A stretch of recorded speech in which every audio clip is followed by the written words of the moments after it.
What's up, everyone? How is it going? Welcome to the very first Hands-On with Maxon Redshift workshop. I'm Ellie, I'm a trainer at Maxon, and I'm joined with my good friend and fellow trainer, Chad. How's it going, Chad? What's up, Ellie? How you doing? I'm good. I am super excited to be here and finally kind of get this going. Sorry, my computer had a little bit of a thing there.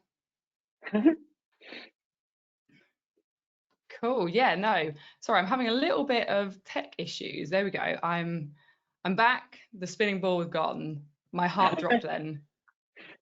There's no, we didn't see any of that stuff. It just looked like a regular mouse and regular That is a good sign. I don't know whether it's my OBS that's having a little bit of an issue. I feel like I might be pausing, but hey ho. Your audio and video is totally smooth. Oh, perfect. Maybe it's just my machine. You and your computer. Yeah. Oh, that is good. That is good. I'm getting the little beach ball, but hey, I'm just going to ignore that. Right, so I'm going to ignore all that tech issues now, and I'm going to actually get into it. So we'll pretend like we're starting again from scratch. But yeah, I am super excited to be starting this new hands-on Redshift workshop. I know it's something that all you guys have been excited for. Chad, you've been excited for it. I've been excited for it. We're just sort of gonna get into some learning some Redshift. So let me just kick this. I've got a little bit of a presentation just to give you guys an idea of what we're going to be doing over the next 4 weeks, and also some little extra bits and where you can find those as well. So here is a bit of an overview of what we're going to be running with over the next 4 weeks. So today, we're going to be doing a getting started in Redshift. And the idea is we're going to be looking at Redshift inside of Cinema 4D, and this will be Cinema 4D version 25. So even though it is available in other products, you know, like Maya, we're going to be focusing this course and this whole workshop inside of Cinema 4D. And the next couple of hours, we're going to get a nice base piece of information on a variety of different topics inside of Redshift, and it's gonna give us that base knowledge ready for when we dive in deeper on the next topics, which, as we can see here, part 2, which is going to be next week. We're going to be looking at all things to do with node materials. So we're going to be learning some really fun stuff in there and building up some nice textures from scratch. Then part 3, we're going to be diving into lights, cameras, and post effects. And then our final week is going to be a little bit different to something that we've done before. I've never really done this. The idea is we're going to create an entire scene from scratch. We're going to have our geometry set. So we're going to already have our scene pre-made. You can make it yourself, or there's one on the Dropbox link that you can take. And then we're just going to spend the time building our materials, building our lighting, looking at our render settings, and creating our own cyberpunk render, and just accumulating all the information that we've learned over the last few weeks. So some extra bits. So some of you may be aware of the extra little bits that you guys have got from registering for this course, but in case you aren't, I just thought I'd run through them really quickly just at the start of this first session. Don't worry, I won't be doing this every single week. So sessions are actually recorded. So today's session and the next ones will all be recorded and uploaded onto our Maxon Training Team YouTube channel. So if you turn up late or if you can't make the whole 2 hours, then that is not a problem at all. You can always catch up on YouTube. And for anyone who is catching us up on YouTube, thank you. I appreciate you watching. Also, the next one's quite a biggie. If you don't have access to Redshift, then don't worry, because Maxon have been kind enough to allow all attendees an extended trial of Maxon 1 until the end of Feb. So I know a bunch of you have already got in touch and asked us to extend your Maxon 1 trial. That is cool. If you need to, if you've already downloaded the trial, then just email me at training@maxon.net. I would put my name in the title, or I don't know, hands-on Redshift or something like that, asking me to extend it, and then I can absolutely do that so you can follow along with us. You also get access to all the scene files, which include all the assets, the materials, the textures, everything on that. And we have a Dropbox folder for that, which actually has them all on already. And they all have an empty scene which is sort of like a starting scene. And then they also have a final, so you can see what it looks like with its nice lighting and its nice textures. And you guys can have that stuff and you can use that and mess with it as much as you want. And we have to give a bit of a shout out to Kitbash. So if you guys don't know what Kitbash is, they're a company that create probably some of the most amazing assets I've seen that you'll be seeing on Instagram, you'll be seeing on Twitter that people use, and they build up these amazing scenes inside of their 3D package of choice. And so they do a Neo City kit, and they were kind enough to allow me to convert that kit to Redshift, because unfortunately they don't supply a Redshift for Cinema 4D. I'm hoping that they do in the future, but for now they don't. And so I actually downloaded that kit for native Cinema 4D, and I converted all the textures. And you can also find that on the Dropbox, and you guys can use those buildings, use those assets, use all those materials for this workshop and you know, forever. I'm not going to take it away from you. You can have it. I also created some 4K wet maps, which we're going to be looking at in weeks 3 and 4. So we're going to be creating some nice kind of like puddles on our asphalt or our concrete roads, and yeah, creating some nice tasty looking reflections. So all this information, including all the links, I thought was going to be available in the handout section inside of GoToWebinar. However, I think I've not set it up correctly. So I'll do this for next week, but you can still find all this stuff inside of the Dropbox file. I'll link this inside of the chat, and we can come down and we can see, you know, all of our project files in here, and then we can find all our recordings, as well as just like a whole breakdown of all this stuff as well. So what are we going to be doing today? So the idea... Hey, Elly, can I interrupt really quick? Oh, absolutely. One of the questions in the chat was, where's the Dropbox link at? And yeah, I think I missed that too, because usually there's like a handout with all that stuff. Yeah, so I've not set up the handout correctly, my bad. However, you can, if you go onto the Maxon website, so this, just maxon.net, head over to news and events. And this is where, you know, you can see all the amazing stuff that all the training team are doing in 2022. And click any of the Redshift hands-on ones, any of these links. And if you scroll down, at the very bottom, you can see all of these links. And the next week, I'll make sure it is in the handout section. But for now, yeah, maxon.net, events, any of the Redshift hands-on sessions, click that. And if you scroll down to the bottom, you will find all of these useful links. And then, yeah, it links directly to this. Awesome, thank you. I'm going to go ahead and I'll put the link in the chat for everybody. So in the chat section of GoToWebinar, I'm going to put the link in just a second. Perfect, thank you. Cool, so getting back to what we're actually going to be doing today. So we're going to be taking a look at diving into Redshift, and the main purpose of this, especially this first session, is if you have never used Redshift before, we're going to be starting from scratch. So we're going to be starting from the moment as if you've installed Redshift and you've got it inside of Cinema 4D, and we're going to be looking at it, look at how we can customize our layout. We're looking at the UI where we can find things like our lights, our materials. And then we're going to dive into looking at the live render view and the Viewport IPR. And these are some of the biggest things inside of Redshift, especially in comparison to standard Cinema 4D. We're then going to take a look at, or a first look at some lighting, and lighting with a HDRi setup, which is a very common setup inside of Redshift. And then we're also going to take a first look at the shader graph and the Redshift material node. And you're probably thinking, Elly, but aren't we doing materials next week and lighting the week after? Yeah, we are. But I thought it would be a lot more fun to be creating something practically and then creating our own render for our first project inside of Cinema 4D and Redshift. And it's also going to give us that nice base overview and base knowledge ready for when we go deeper into node materials next week, and then deeper into lighting in week 3. And we're also going to take a little look at some of our render settings, in particular the basic tab, and we're actually going to render our first scene, our first project.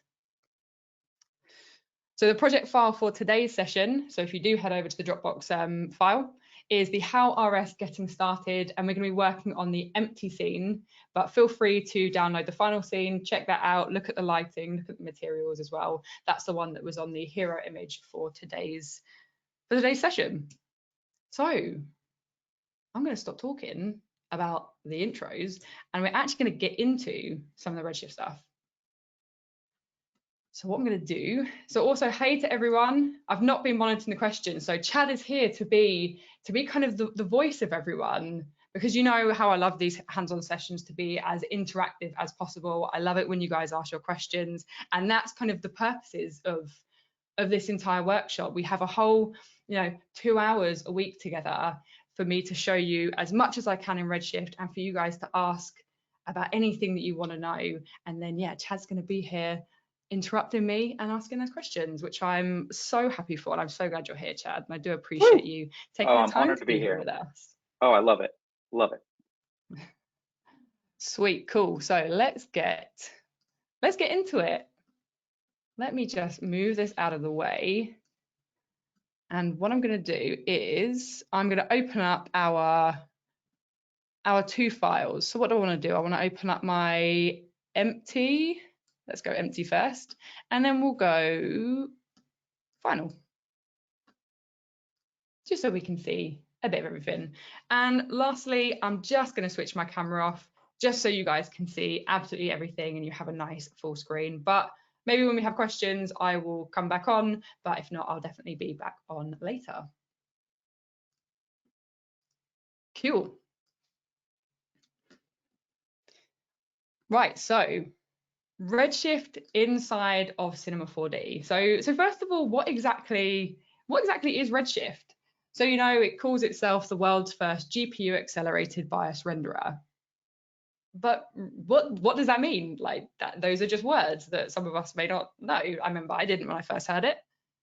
And so basically what it means is Redshift renders on the GPU as opposed to the CPU, which makes speeds generally a lot faster when it comes to rendering. And that's such a big thing for us as artists. We want to be able to create the nicest things, the nicest looking renders, but not have to worry about waiting, kind of 10, 20 minutes a frame if it's an animation.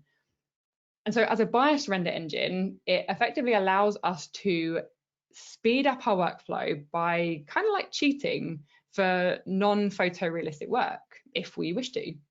We can choose not to cheat for nice photorealistic results. And basically this just gives us the most control based on our needs versus our time. Hey, Ellie. Yeah. Sorry, this is like early to jump in with the question, but please do. This is kind of like silly, but like, is there like a really quick, simple explanation for what a biased renderer is? I hear that all the time, and I've never heard that explained in a way that I understand like what it means to like biased render. Is there a simple explanation for that?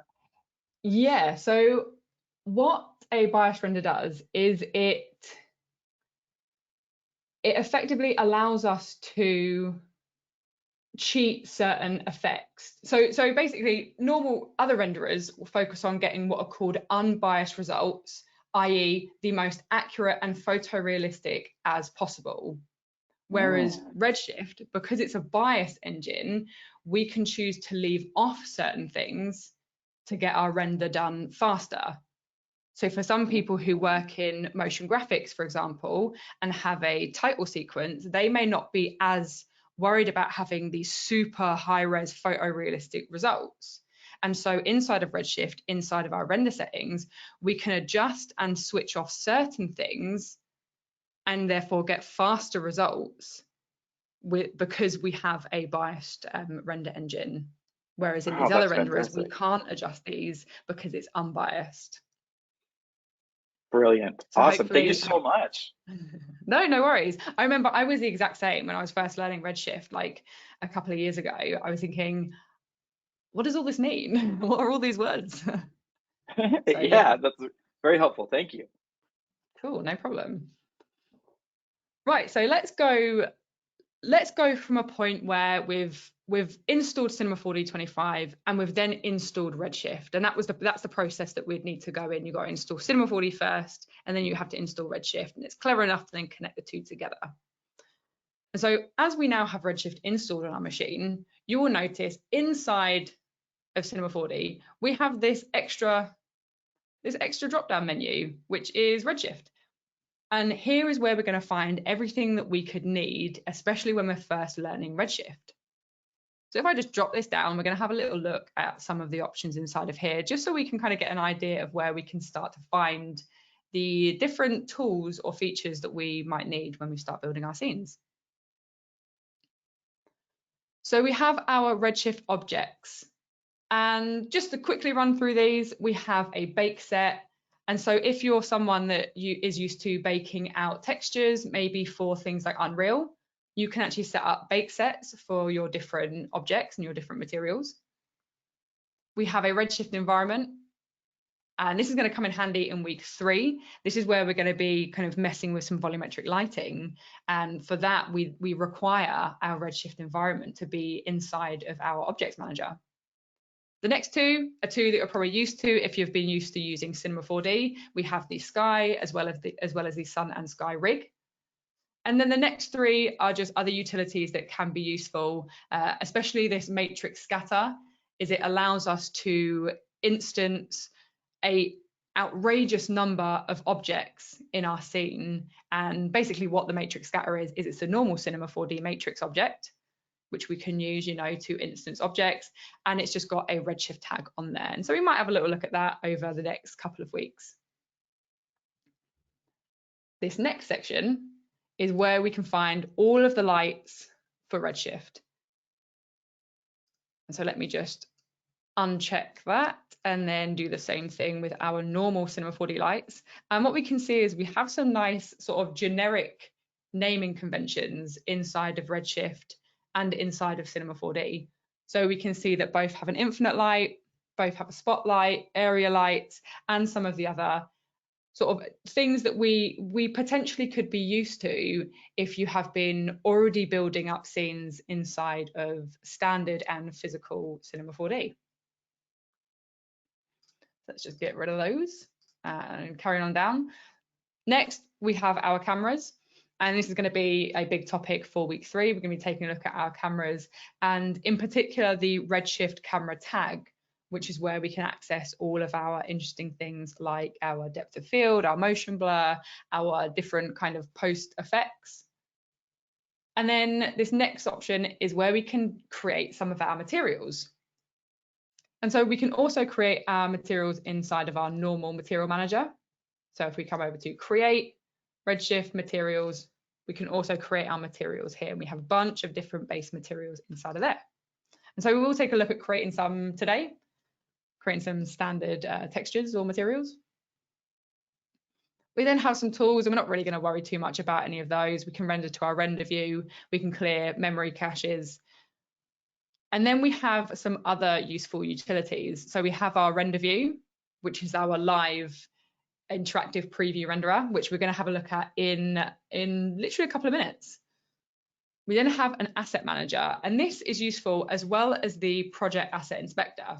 So I'm quickly going to kind of slightly go off on a tangent a little bit, because if you're downloading the project files from the Dropbox link, if you find that your textures aren't loading or it's looking like the materials aren't in there, once you've opened the file inside of Cinema 4D, if you go to Window, we have Project Asset Inspector and Redshift Asset Manager. And if you have any missing files, we can actually click one of these and it will tell me the files that are in there. And it will also tell you any that are missing. And then all you have to do is relink those files. So that's quite a big thing if you are downloading the project files and you notice some of the textures maybe don't look right or haven't loaded, then that is a useful thing for that. Our AOV manager, this is going to be a week 4 topic. So AOVs inside of Redshift, it's their equivalent to multipasses inside of standard Cinema 4D. So if you're used to working with multi-passes and then you like to comp things together in post, so in Photoshop or After Effects, we will be looking at setting up some AOVs to enable us to do that. We then have a feedback display, and this is going to show us, especially when we're in the middle of doing a render, kind of how much our geometry and our textures are taking from our graphics card here. So you can see I'm running on a Radeon Pro 5700 XT on my iMac, and it will also pop up with any errors or warnings we have here, which is always super useful. And then last here, we have our shader graph, which we'll take a look at when we're creating our materials. And I just really quickly wanted to show you the preferences, which is where you can see the Redshift version, as well as any of your computer devices that you're using inside of there. So I'm on 3.0.59 for anyone who is following along. Right, so those were sort of like, you know, the main things in Redshift that we just want to kind of get used to and know where exactly we can find them. And I'm going to be coming up to that menu a lot more over this entire month, whether it's for my lighting, whether it's to find things like my Redshift environment, or whether it's to add anything that we could possibly need for our scene. One quick thing I did want to mention, because this was actually a question I had in a recent customer training session. If you have pre-made scenes inside of Cinema 4D and you have your geometry modeled, sort of like I do in here, you don't have to recreate any of your scenes or your models or your geometry. All of that can be kept the same. And I never thought to mention that before, but I thought that was a great question that someone had. And so I wanted to mention it, especially in this course. The only difference that we have here is we're going to set up our lights, our textures, and our render settings specifically for Redshift. And so you don't have to worry about building entirely new scenes. You can still keep the same 3D geometry or 3D models that you have been using previously. So let me go back to my final scene. So let's take a look at the different live render views. Hey, Ellie, can I jump in and ask you a quick question? Yeah, sure. Yeah, of course. Maybe this is not a very quick question, but so along those lines of what you're just talking about like how you don't have to change any of your geometry or whatever, does that extend to like all Cinema 4D things? So if I'm making like particles with Cinema, with like dynamics, with MoGraph stuff, like I can use Redshift with all of that without changing anything, or are there some things that don't work necessarily with Redshift? So I guess, yeah, MoGraph, dynamics, all of that, absolutely fine to then be working with Redshift. I'm trying to think what a good example could be. So when it comes to instancing objects, there is then you could optimize this by using Redshift's, where am I looking? Redshift's sort of like matrix scatter. So if you are working with like high numbers of like, I don't know, particles, for example, or you have a whole load of like grass elements you've cloned along a surface, we can optimize and improve our scenes and our workflow by using some of these Redshift tools. But when it comes to like our normal sort of features that people are using, like you were saying with MoGraph and dynamics, you wouldn't need to make any adjustments to those. Okay, this would just be like using Redshift tools would just typically be faster, yeah. But you can still use whatever Cinema 4D tools you're using. Yeah, definitely. Yeah. Cool. Very cool. Cool. So let's dive into looking at the render view and what's called the Viewport IPR. And this is such a big plus when it comes to using Redshift, because it's going to allow us to work inside of our viewport and make changes and get an almost real-time preview of how our materials and our lighting is interacting in our scene. And so I'm going to show these off with the getting started final, just because it's already made like with some nice materials and with some nice lighting. And so it's going to be a little bit more prettier for you guys to see. So what we're going to do first of all, we're going to look at the Viewport IPR, which you may hear people refer to as the Viper, and all that stands for is, you know, the Viewport IPR. So if you're watching tutorials, that is what they mean when they say Viper. And we can access that by coming to this second Redshift menu, which is actually on each of our individual view panels. So you'll notice that each of these views has the ability to start this. Let me just open that up again. So if I click this, we have a couple of different options. And the main one here is basically just going to be starting our IPR. So what I'm going to do, I'm just going to hit that. And then my viewport is going to turn into my interactive preview renderer. And now if I click this again, you can see we have access to all of those options that were originally grayed out. And let me just see what cool, that's fine. Right, so let me come out of my camera and I'm just going to start moving around my scene.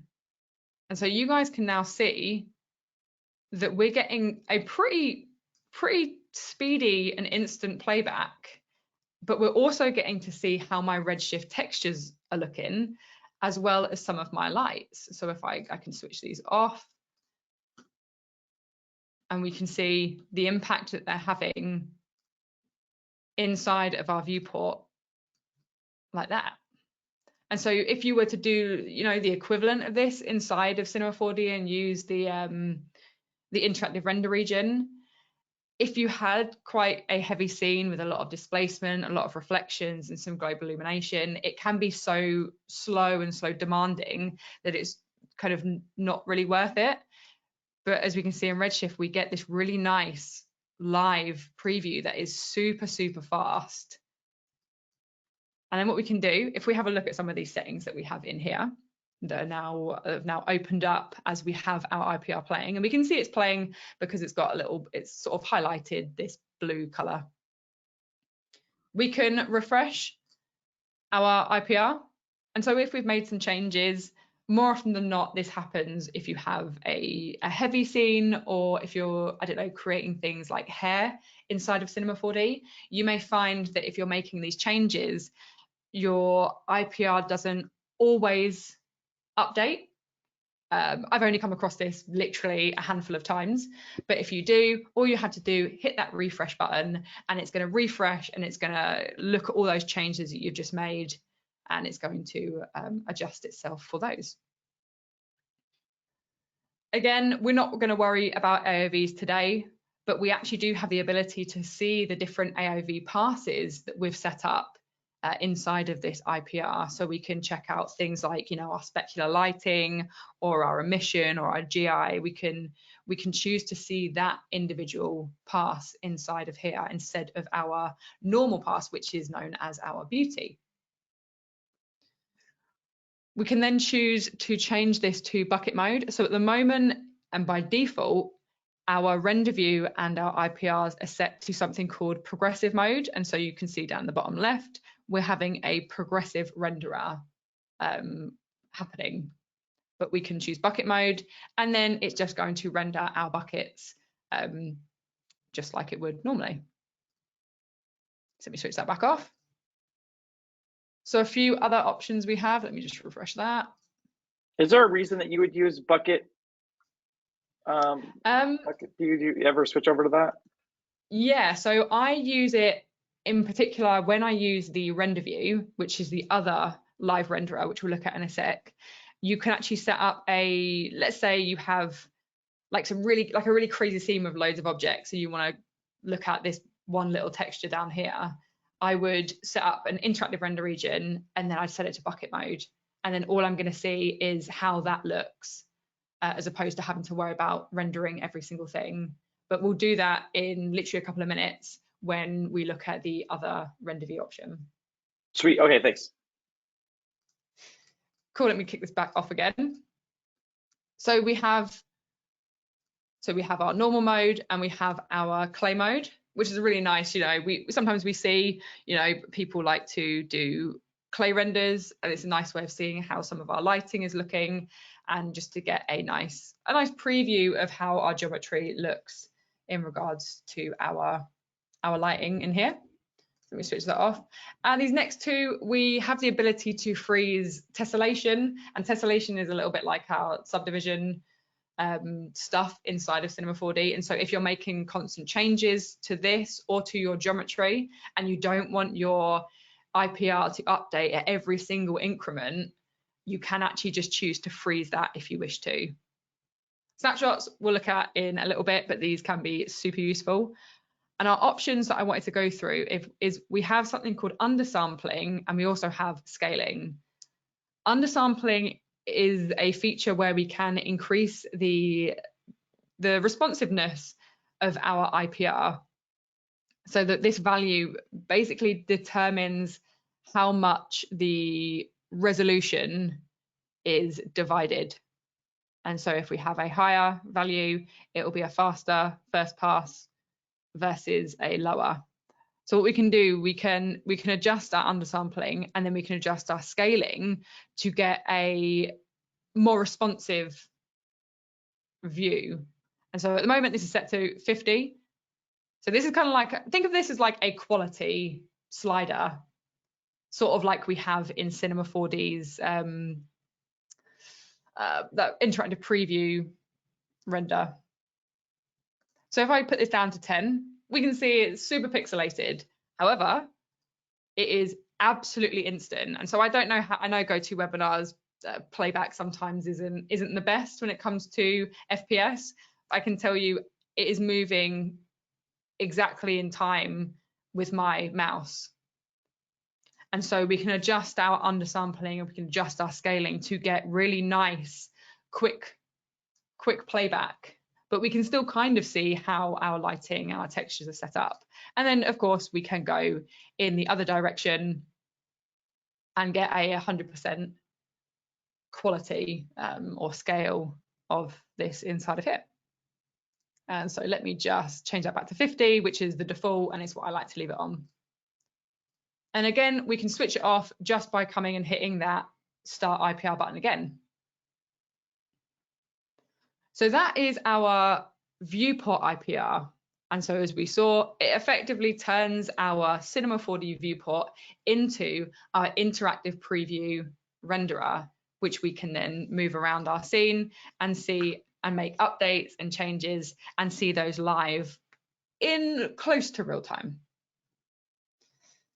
So the second option is, if we come into our main Redshift menu, is our Redshift Render View. And so if I open this up, first of all, what you'll notice is we get a second window. So we actually get our render view as a separate panel or window. And what I'm going to do, I'm actually going to dock this inside of Cinema 4D. And this is where we can start to customize our layout if we want to, and just kind of optimize it a bit more for Redshift. So what I'm going to do, I'm going to click this little hamburger menu here. And so I'm sure you guys, if you've messed with your layouts before, you know that you can dock certain things in certain places inside of Cinema 4D, and then you can click it again to undock it if you wish to. So what I'm going to do, let me just kind of pull this over a little bit, just so we can kind of see everything. So already we can see that we have a whole load more options and features inside of our Redshift render view. This first one here is going to do a full render. So let's just kick that off, and it's going to do a full bucket render of our scene. And so I'm not really going to worry about letting this finish, but that is how we could do a full render inside of here. If you want to do a full render to picture viewer, we can still hit this normal render to picture viewer button inside of C4D that we're all used to. We then have our start and stop IPR option. So very similar to our start and stop IPR here. All we have to do is kick that off, and we know they're selected because they have this same blue outline. And what's nice is it's the same blue outline that we have inside of Cinema 4D. So they've tried to match as much as possible, which I think is really useful, especially when we're first learning Redshift. Again, we can refresh our IPR, so we have some of the same options. And then we also have our AOV drop downs again. And so at the moment, you know, we can only see beauty because we haven't got any set up. We can separate our different red, green, and blue and alpha channels. We can also see what our render would look like before denoising. And so denoising is an effect or a filter that we can add inside of our render settings. I'm not going to worry about pressing this button now because I'm not using any denoising, so we're not going to actually see any difference. So this next, what looks like a bit of a crop icon, is our interactive render region, and it's very similar to the render region that we're used to if you're used to using it in Cinema 4D. And so this is where also the bucket rendering will come in handy. And so this is what I was saying when, Chad, when you were asking about when exactly would we use bucket rendering. And so I would use it a lot of the times. Let's say I wanted to see this particular part of my material or my render, but I want to see how it's actually going to look in my final render. So I can set up my interactive render region. I can say, okay, like I just want to see this bit here. I don't want to worry about waiting for every single thing to render properly. I can kick off my render view and then I can select bucket rendering, and it's going to bucket render this entire area. And because it's so small, it's happened instantly. And now I can see exactly how this particular texture or particular piece of geometry is going to look in my final render. And so that's when it can come in handy, because it's important to mention that the render view or the IPRs are progressive renderers, whereas when we do a full render inside of Redshift, it is a bucket render. By default, both can be changed, but those are the defaults. Hey, Ellie, Thomas had a really cool question. Is the render that we're seeing in the Redshift render view the same thing as the IPR in the viewport, or is there some kind of difference there? So it is the same thing. However, the render view, again, we can, you know, control our undersampling if we want to. The viewport is just it's a more optimized version. So you'll notice that the quality was slightly different. That was down to undersampling and scaling, because normally if you're looking at the viewport IPR, you're not going to want to have the 100% version of what you're looking at because it could take too long as you're working. Whereas the render view by default, you can see is a much higher quality version, but it's only because of the way that its settings are set up. And we can also have like a bunch of different options we can see inside of here. So we can do a few different things. I think like the main difference is is the second window. And so we have to make sure if we're using our Redshift render view, I can't move around in here. So I have to make sure I'm moving around inside of my viewport. That's kind of the important difference. And it is, I guess, like the main thing to say is it absolutely is personal preference. By all means, learn both, use both, and get used to both, but you will probably find that you have a particular preference.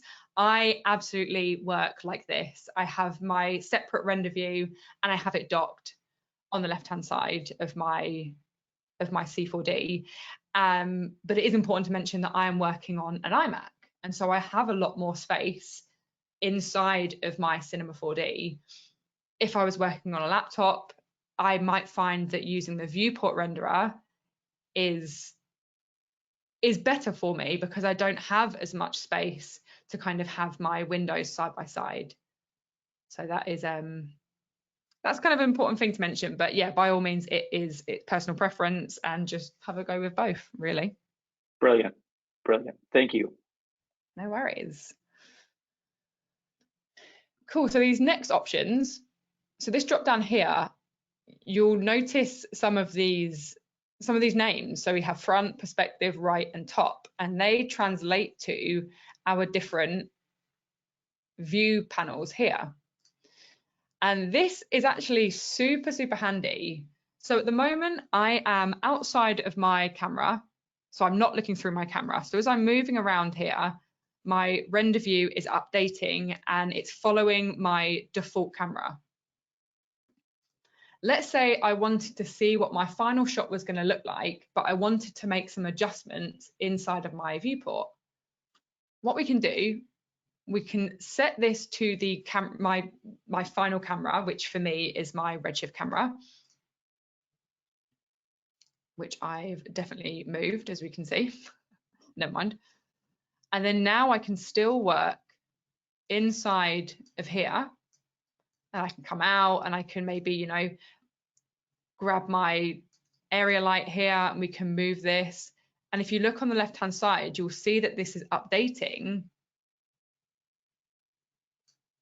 and it's giving me my normal looking shot from my Redshift camera. I think this is super. Let me just sort of come back into here and see if I can get that back. Nope. Cool, yeah, so that is a really handy drop down to check out the different views, especially if you're working inside of the viewport and you don't want it to update here. And this lock is just locking that camera. So when we do make changes in our viewport, it's not going to update and change our camera here. We've already looked at bucket rendering as well as the ability to freeze our tessellation and our geometry. Again, we have our regular view. Yeah. Sorry, I might have missed something because I was answering questions, but when you were talking about locking the Redshift camera from the Redshift render view, is that kind of like similar to like a protection tag in the object manager? No, so it's locking the Redshift camera view inside of your render view. That's all. Oh, okay, gotcha. So it's not actually locking the camera; it's locking the view. No, so it locks, yeah, this particular camera view. Gotcha. Okay. And we can also see our samples. So samples is something we're going to learn about when we go into learning our render settings. But what it will do, it will automatically change to bucket mode, and then we can see where on our scene is requiring more of our samples from our render settings. Let me just switch those off and off. Cool. Right. So these next options, you know, we can control our focus, we can select an object, and then we can select a material. And these next three relate to snapshots, and snapshots are actually quite interesting inside of Redshift and can come in handy, especially when we're making changes and making updates to maybe render settings. So we can open up our snapshots. We can then take a snapshot. We can snapshot to picture viewer if we want to, but we could, like, I don't know, we could come in here and we can do this, and we can, let me go back into auto. And take another snapshot, and then we can look at the differences between our different snapshots. And so this can be quite cool if we're adjusting certain render settings and we're looking at potentially the noise in our renderer. It's useful to maybe do a snapshot, make our adjustments, do another snapshot, and have a look at a comparison between the two to see if it's worth, you know, the increase in render time. And that's sometimes what I use them for, but I thought it'd be something useful to show. Right, let's switch those off. And lastly, if we come into here, we have some scaling options inside of here and in here, and then we have some different settings, which is something we'll be looking at later on. This is where we can see our color management as well as all of our post effects. So, you know, this will be a nice big topic for us to cover in week 3. Hey Elly, quick question from Kristen. Can you name the snapshots? Ooh, that's a very good question. Can we name our snapshots? Yes, you can. Just double click. Nice. Okay, cool. That's a great question because I That was a good question. Yeah, I'd kind never of, done that yeah. before, so yeah, that was a good one. Good to know. Cool. Right. So those are our Viewport IPR and our Redshift Render View, and they're both extremely useful, and you will find that you're using one, if not both of them, every time you start creating something inside of Redshift, because as we can see, we get a really great preview of our materials and our lights, and we can just sort of switch these off, and it's going to give us our preview in almost instantly, which is something that if we're used to using Cinema 4D, we haven't really had before. You know, we have our render region, but it's definitely not the same thing. And this is one of the huge benefits of working inside of Redshift. Right, so let's go back to, let me just close that down. Let's go back to this first project file. And so this is the exact same scene. However, it's the underscore empty version. And when we say empty, as we can see, it's not a completely empty scene, but it is a scene that doesn't have any lighting or any materials. It's just looking super plain. It's got no render settings set up either. And I thought it would be nice to run through some of the more common light setups, and then have a first look at, you know, lighting with a HDR, and also a first look at creating some materials. And so it'll be nice, and it'll give us a nice base amount of information ready for these next few weeks. And, you know, as we said at the beginning, you guys can then actually start using Redshift and actually create some of your own renders and some of your own project files after even just this first session, which I think is quite an important thing. So feel free to download this and follow along. That's absolutely fine. So let's say we have created we've modeled our scene, we've made it, and we're ready to start setting up some lighting and some textures inside of Redshift. The first thing we're going to want to do is we need to change our renderer to Redshift. And this is the most important step when it comes to using Redshift. We want to make sure that we change our renderer first before we start doing anything. And this is going to make our IPR or our render views a lot more accurate to our final render. So the way that we do that is inside of our render settings. If we just click this button here, we get access to all of our render settings. And I'm sure you guys who have been rendering inside of Cinema 4D or any other third-party renderers will be used to looking at this area here and making these adjustments. So by default, our renderer is set to standard.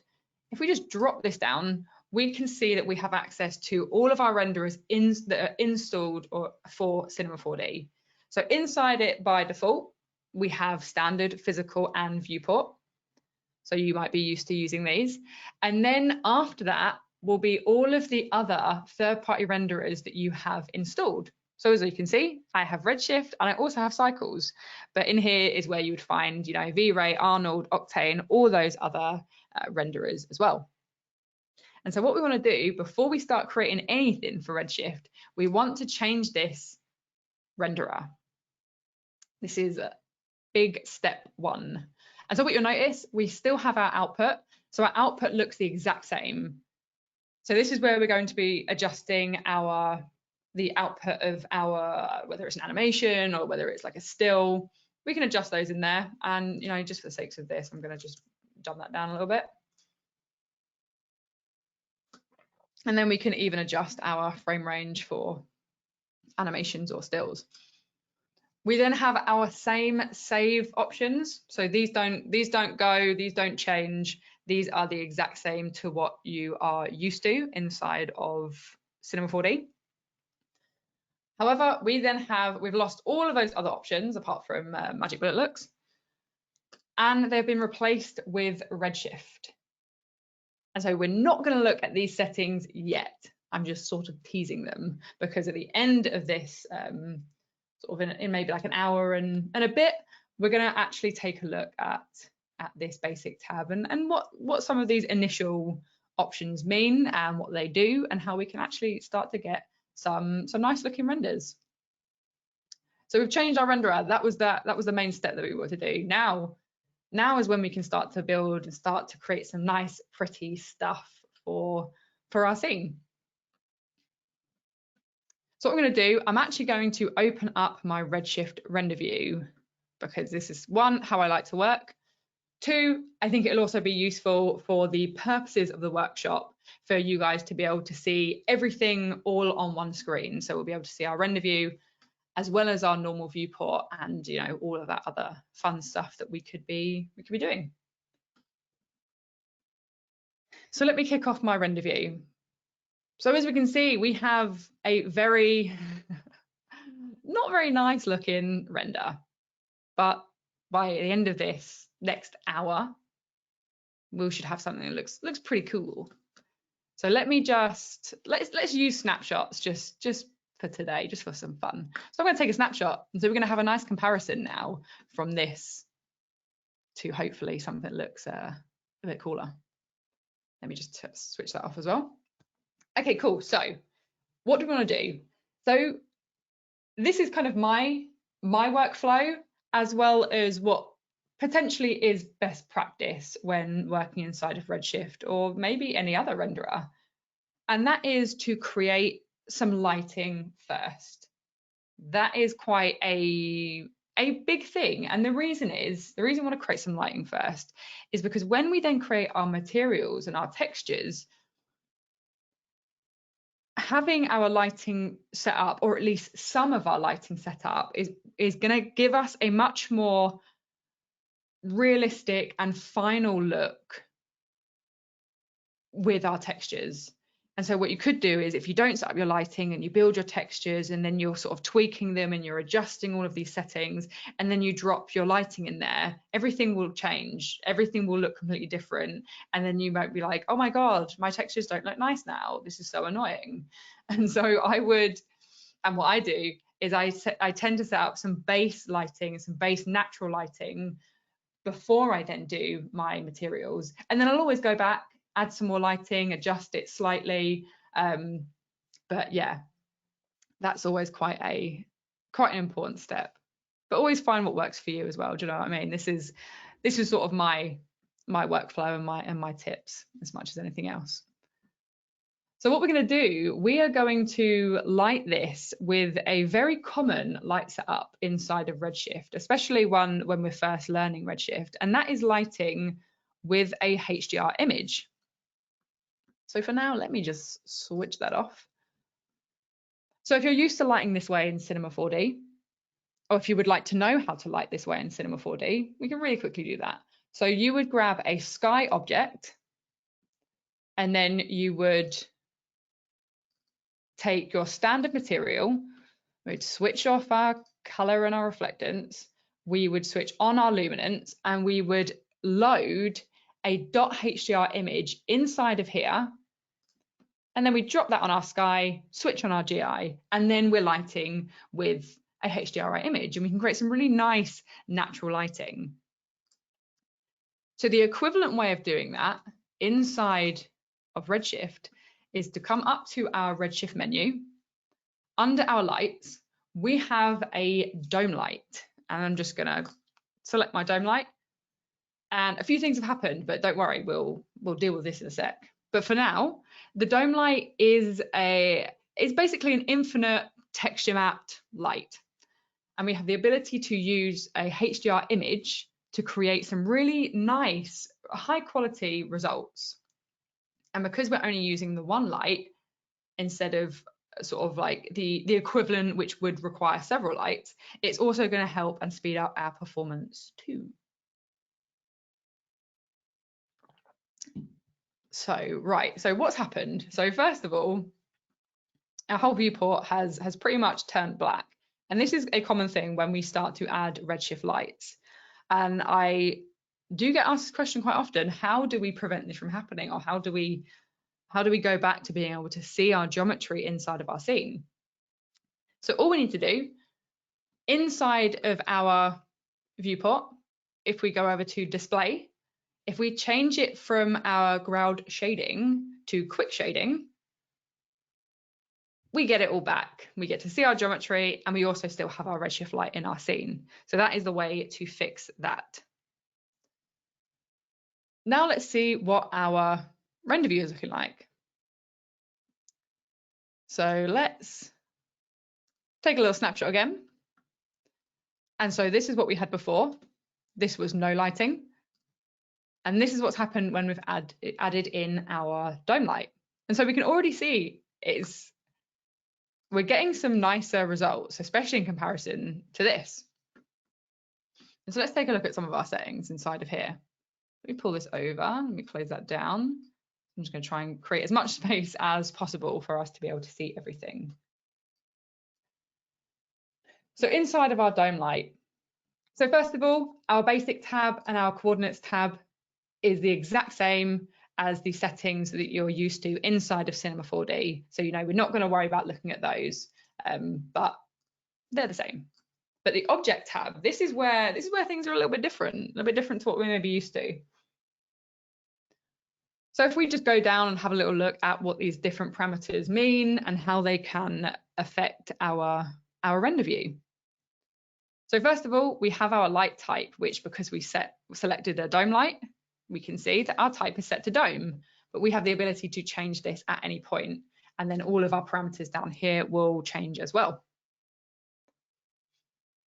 So we have some settings down here in our general tab. We have the intensity, and this is the intensity of our dome light. So, we can choose to increase this or decrease this as much as we want. And as you can see, our render view is updating. And so we're getting a nice preview so we can see what kind of settings that we're going to end up with. I'm just going to keep these back on the default for now. We then have our exposure. So the exposure of our dome light, we can adjust as well. And then we can also tint our dome light. So we can choose to, just tint this if we choose to. The biggest and potentially most important parameter inside of our dome light is this texture path. And here is where we can add our HDR image. And so let's do that. Let's do that. So if you have one in your Finder, I don't know, a lot of people use like HDRi Haven, download it, and then you can drag and drop it into here from the Finder. But for me, I'm actually going to use the asset browser. And so if you don't use the asset browser, shameless plug here, I think it's pretty amazing and I use it a lot of the time. So all I'm going to do is type in HDR. And this first section, these are the materials with the HDR image inside of the luminance channel. So if you're working inside of standard Cinema 4D and you're using a sky, these are the materials that you need to put on that to alight with a HDR image. However, for the dome light for Redshift, we can actually come further down to image media, because all we need is the .hdr image. We don't need the material with it on. And so what we can do is I'm just going to sort of select this one here. So as we can see, we have our .hdr. And this is the one I'm going to use for this scene in here. And it's actually one that I use quite often. I quite like it. And what I'm going to do is I'm going to drag and drop it into my texture channel. And let's just get rid of my asset browser. And we can see, because I've got my render view constantly playing, it has now updated. And it's now taking the information, the data from this HDR, and the dome light is lighting our scene with it. So let's do another little screenshot. So we've gone from this now to this. So already we can see we're getting massive improvements, and all we've done is added a dome light. Hey, Elly? Yeah. Is there like a quickly quantifiable difference between intensity and exposure? That's like a simple explanation. So I would say, or from what I believe, is intensity, I would say, is like the overall brightness. This may be way off. I would say, yeah, intensity is sort of like your overall brightness, whereas exposure, I believe, is like increases the areas of light. So like our HDR, if I sort of come out of here, oh, I've locked it now. Oh, there we go. So let me have a look. So I believe if I up my intensity, I don't know how well this would show, versus upping my exposure. Oh, no, it kind of does the same thing on this one. I thought I remember Darren saying something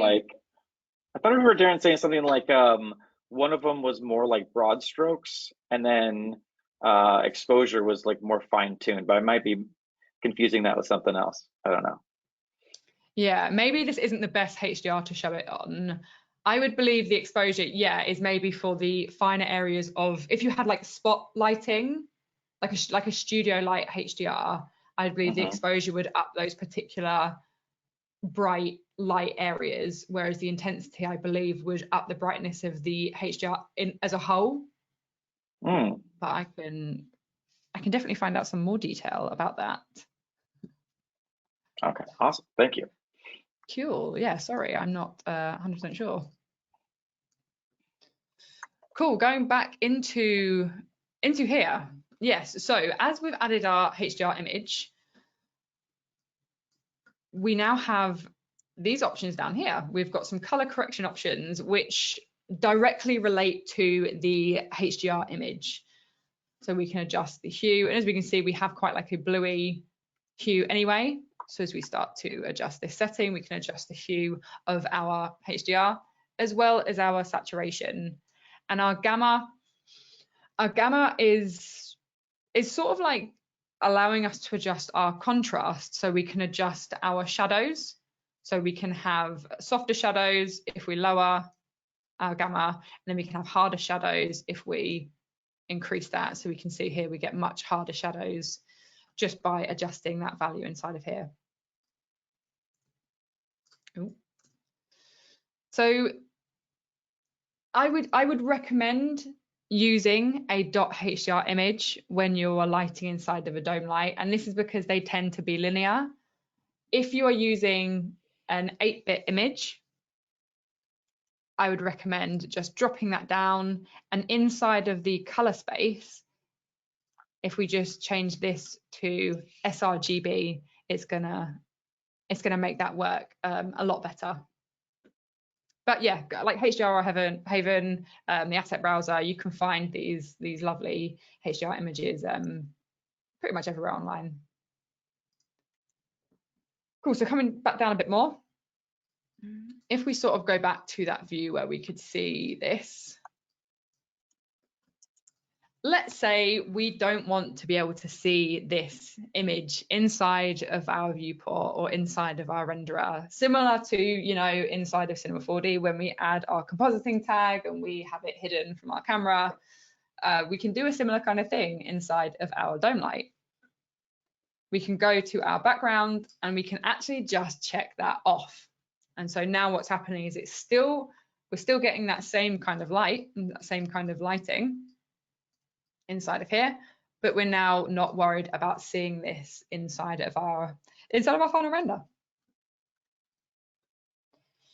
This last option is what's called a backplate. And what we can do here is let's use an example. So let's say we have a nice like landscape scene or a landscape render, and then we want to have we maybe want to use like a sunset image in the background as a nice kind of backplate. Let's say we have one sunset image that looks amazing and looks like aesthetically beautiful, but doesn't create the right kind of lighting. But we did have a second one that created the kind of lighting that we're after. What we could do, we could put the second one inside of our texture in here, and therefore it's going to be taking the light information and lighting our scene with it. And then we could take that other image, enable our backplate and drop it in here. And then therefore that's the one we're going to be seeing inside of our render view. So that's useful if that is the kind of thing that you are creating inside of, you know, C4D and Redshift. Details tab. The only setting we're worried about for today's session is this shadow, cast shadow option. So we're not worried about light groups. That can be week 4, and we're not worried about our contribution, because this is a very big topic that we want to take a look at when we look at the lights, camera and post effects in week 3, and see how these lights are affecting these different options and these different settings inside of our render. But we can look at shadows. So we can have our light. Yeah. Sorry, am I interrupting too much? No, absolutely not. No, please do. Okay, this is like all like super juicy and amazing. So for the Jason has a great question about the dome light. Does it make a difference where you position it? And is that the case? Like, if it doesn't make a difference with the HDR in it, does it make a difference without it as well? Yes, so that's actually a great question. That's something that I have not covered. So yes, it does make a difference if you move it, and in our case it will be rotating it because it's an infinite light and our HDR is set to spherical. So what we can do, if I select my dome light, so what actually, for the sakes of this, let me just up my gamma just so we can really see this inside of here. Let me see if I can find a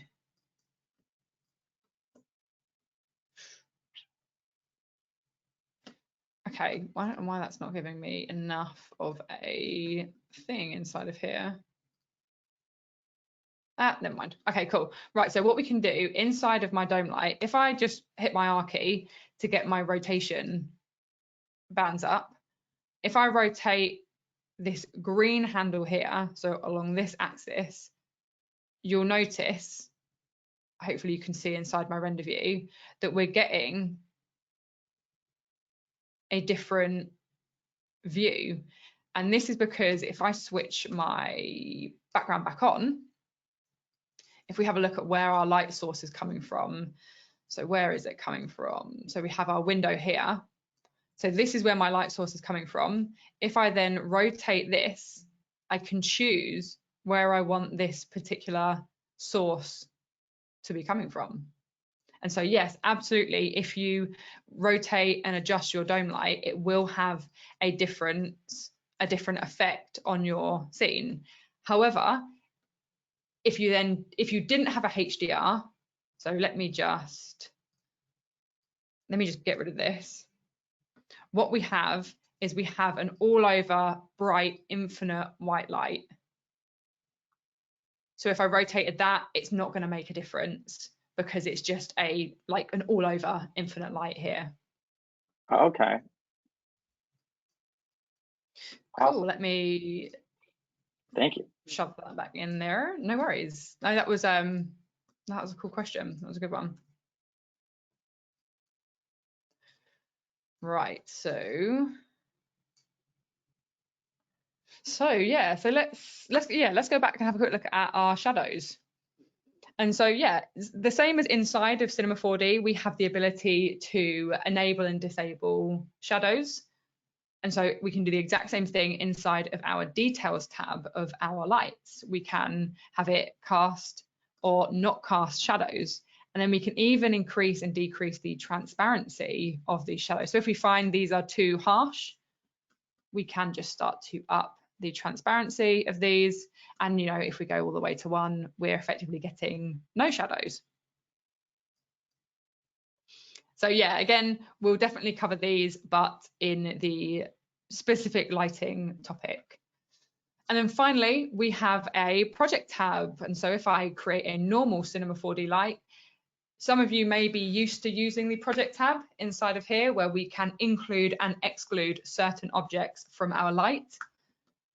Redshift is kind enough to give us the exact same thing inside of its lights. So I can choose to say, okay, so I want this dome light to be lighting everything except my floor, which is my cube. And so I can drag and drop my cube in, and we can see now we're not having our dome light affect our floor. And then we can just come in and get rid of that if we want to. So the likelihood is on your dome light, you're going to have this affecting everything, but you might find as you start to add some new lights, maybe some area lights, you might want to have them excluded, excluding certain objects inside of your scene. Cool, right, okay, so we've taken a look at an initial lighting setup with a dome light and a HDR, and that's a nice starting point. And so we're gonna leave our lighting like this for now, and then we're gonna take a look at sort of creating a first look at creating some materials and some textures inside of Redshift. And this is going to be a huge topic next week that I'm really excited to get into, node materials and sort of start building some stuff from scratch. But this is going to be a nice introduction bit of information for us. So before I move on, Chad, are there any questions before we get into making this thing look a bit more pretty? Yeah, thank you for asking. There is one question that can we use a video for the backplate? That is a very good question. I have never tried that. Oh, I have never tried that. I'm not sure. I might have to test that out, because I've not seen anywhere where it specifies that you can't. So that would be,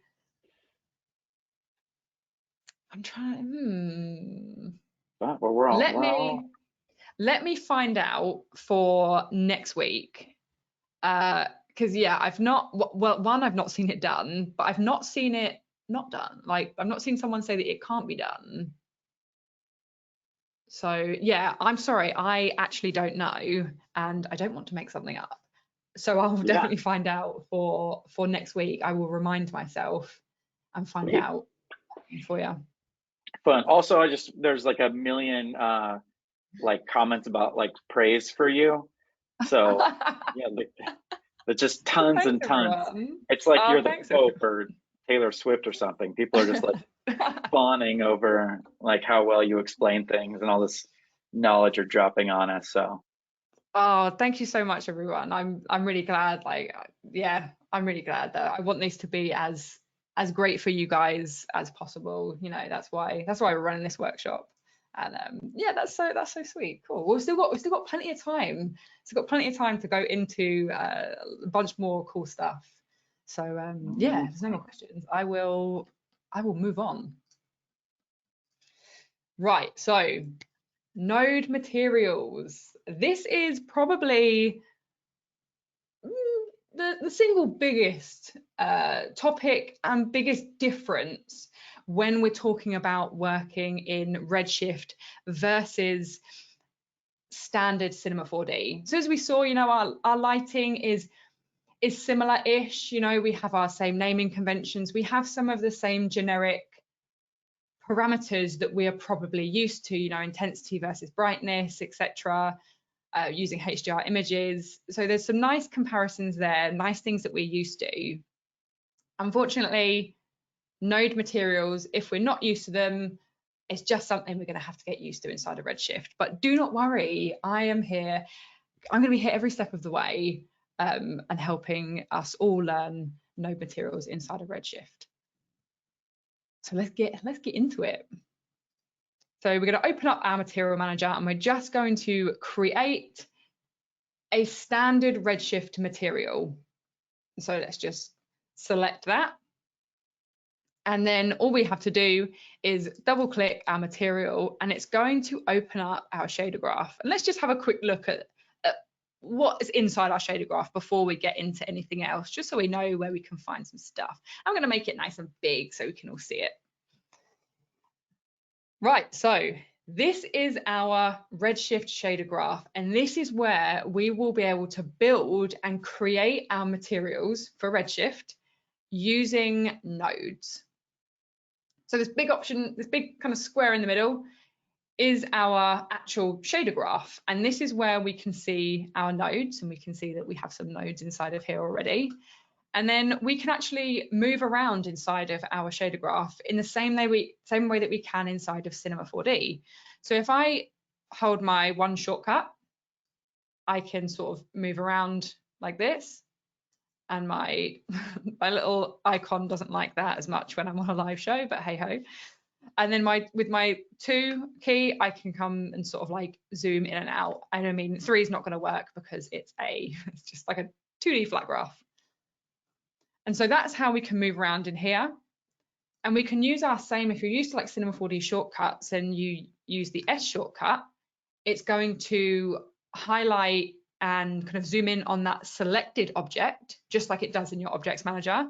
And if you select H, it's effectively going to frame all of your nodes. And so those are 2 little useful shortcuts when working inside of the shader graph.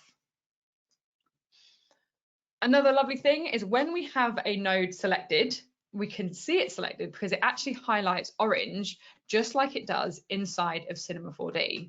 So that is a lovely comparison that sort of matches inside of C4D as well, which I really like. I like how it kind of, it takes information from C4D. And so when we have a node selected, you'll notice when we have nothing selected, we don't see anything on this right-hand space. If we have something selected, think of this as like our node attributes manager. So when we have a particular node selected, we get to see the attributes and the parameters of this particular node.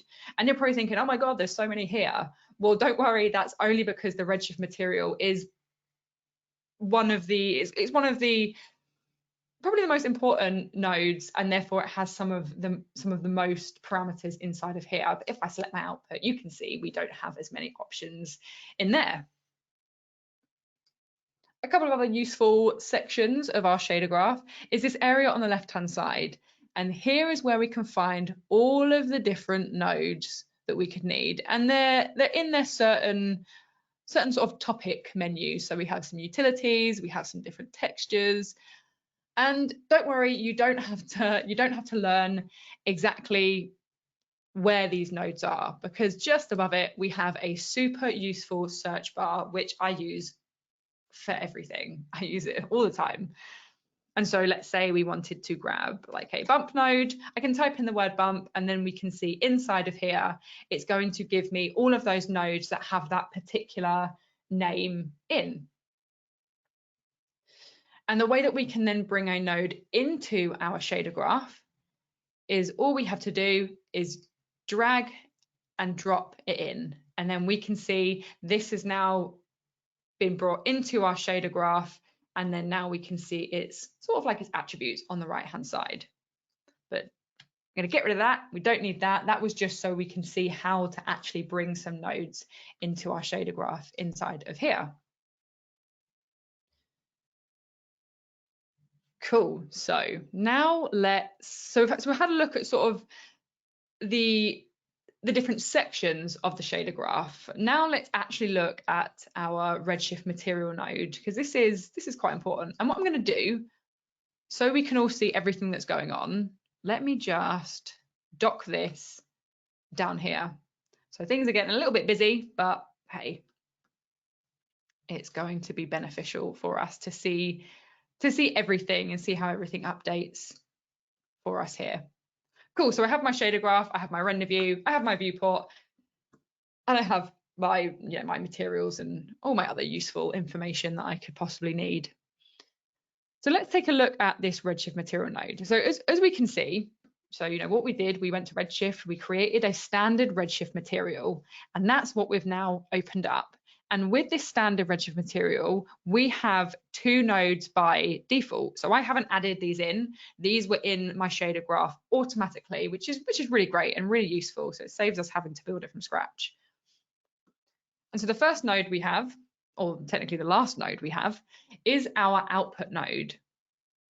And for a Redshift standard material, it is always going to end with an output node. This is always going to be the final thing in our node tree. And that's because this is going to take this output information, it's going to take this texture, and it's going to put it onto the surface of whatever object that it is assigned to. And so we're always going to want to leave this here and have that in there. And so let's add this. Let's just add this into here. So we've just assigned, so the same way that you assign materials inside of Cinema 4D, drag and drop it onto the object, or drag and drop it onto the object in the objects manager. Whatever you are used to is fine. Let's kick off my render view, and maybe we'll come in here so we can really see things in a bit more detail. And so we can see by default we have this sort of like grey texture, this grey colour inside of here.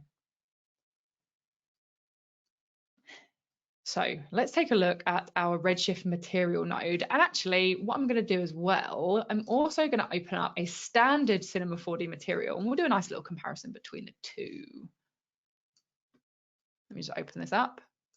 Things are getting busy. Never mind. Cool, right, looking at our Redshift material. So we're going to ignore this first little section. Actually, let me just scroll everything up, and we can do it all. We'll do it one section at a time. So inside of my Redshift material, so this is such an important node because this is where we can adjust so many of the base properties of the material that we're creating. And so it doesn't matter whatever happens on this side, you know, if we're adding bump, displacement, we're using texture maps. If our Redshift material settings aren't set up appropriately for the type of material that we're creating, then things just aren't going to look as good as they could do. And so it's definitely useful for us to, you know, really take a look at these base properties inside of this material and learn why exactly we would make these changes and how exactly we could make these changes, and you know, for what reason. So this first section inside of my Redshift material, so that's selected there, inside of my base properties, is our diffuse section. And this is pretty much the same as the color channel inside of my normal C4D standard material editor. So I can come in here and, you know, I can update my color, and we can come into here and we can do the same kind of thing. And so what you'll notice is because my render view is playing, we're getting an updated preview in real time. So we can choose to adjust this color, and that's what this setting allows us to do. This next section is our weight value. And our weight value is the amount of diffuse that is being, you know, taken onto the surface of our material. So it's kind of similar to our brightness setting inside of here. So if I reduce my brightness all the way to 0, we get this fully black, or we basically, it's not even black, we have no color, therefore it is black. And if I do the same with my weight down here, pull this all the way down, we then have no color on our material. And one thing you may notice is we have values of 0 and 1 inside of Redshift, whereas inside of Cinema 4D standard material editor, we have percentages. And this is another big difference between the two, but we can get used to this quite quickly. Basically, what these values mean is a input number of 0, or input value of 0, is the same as 0%, and an input value of 1 is the same as 100%. And so if I wanted to have a weight value of 50%, all I have to do is type in a value of 0.5. And that's going to be the case for all of my inputs inside of Redshift, is we work between values of 0 and values of 1 for our 0 to 100%. Let's go back up to 1. We then have a roughness value inside of here. So we can choose to adjust our roughness. However, I would recommend doing this inside of your reflection instead, because you'll be getting much more realistic results if you do so. Cool, so this next section, if we just drop this one down, so this is inside of our diffuse, is our backlighting / translucency. And we have, again, we have a color option and we have a weight option.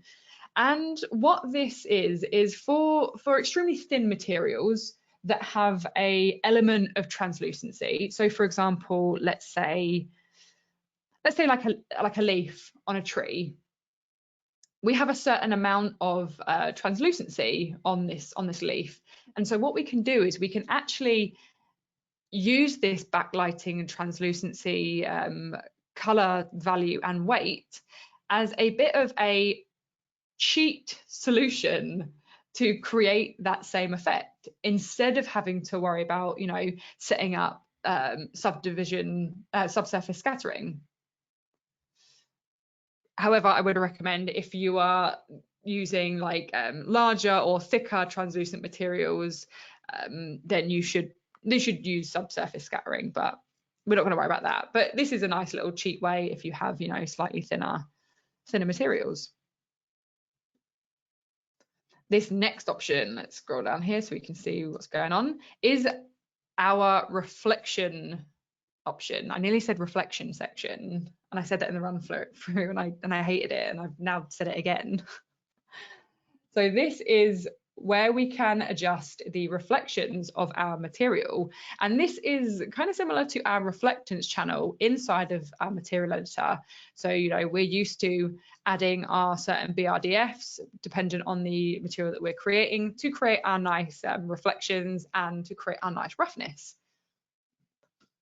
So we have our reflection color, which we can adjust inside of here, as well as, again, we have a weight value. And so at the moment, our weight value is set to 1. So we can see we have some really nice sort of shine, glossy reflections going on. If I pull this all the way down to 0, we get pretty much a fully diffuse material. Let's pop that back up there because we do want to have some nice reflections. This next section is our roughness input. And so this is where we would want to adjust the roughness for our material, not so much on this diffuse section. So as I start to up this value here, we start to get some roughness and a nice sort of like slightly less reflective surface on top of here. What you will notice inside of Redshift, inside of its different lights or its different materials, there can be a sample parameter where we can adjust our samples of a particular thing, whether that is a light or whether it is a specific material, and it can allow us to get less noisy and more accurate results, but naturally at the expense of render time. So we're not going to worry too much about adjusting any of our samples over potentially this workshop. We may look at it in the final week, but this is where you can do so if you wish to. You can up those samples to get more accurate results. Our BRDF is our reflection type. So we're used to having a whole range of reflection types inside of Cinema 4D.